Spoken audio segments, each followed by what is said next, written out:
We talked a lot about, NRR now and cross-selling opportunities. You are also bringing in and merging a group of companies. And so there's naturally built in opportunities, right, to cross-sell and upsell.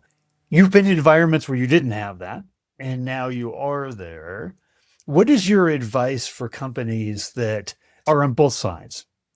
Right? In terms of, because what I'm getting, and one of my big takeaways here is that you need to be innovating, you need to be iterating the opportunities to cross sell, upsell, and leverage that.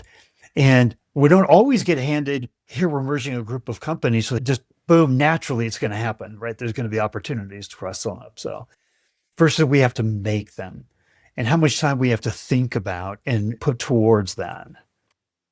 I'd say the biggest lesson that I've learned, and maybe the biggest piece of advice that I can give when it comes to cross-sell, is the internal cross-sell is more difficult than external.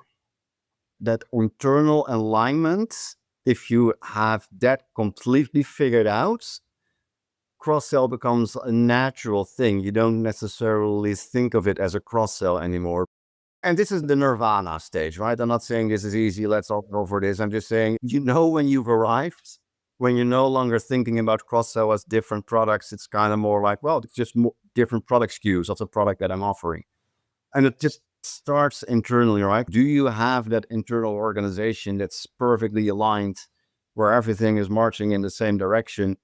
And doesn't matter if it's product X or product Y, but no, everything is a way in and everything is a land and expand. And we're all working together. We're all educated. We all know exactly what to do. You don't look at it as a cross sell anymore. That's the perfect 10.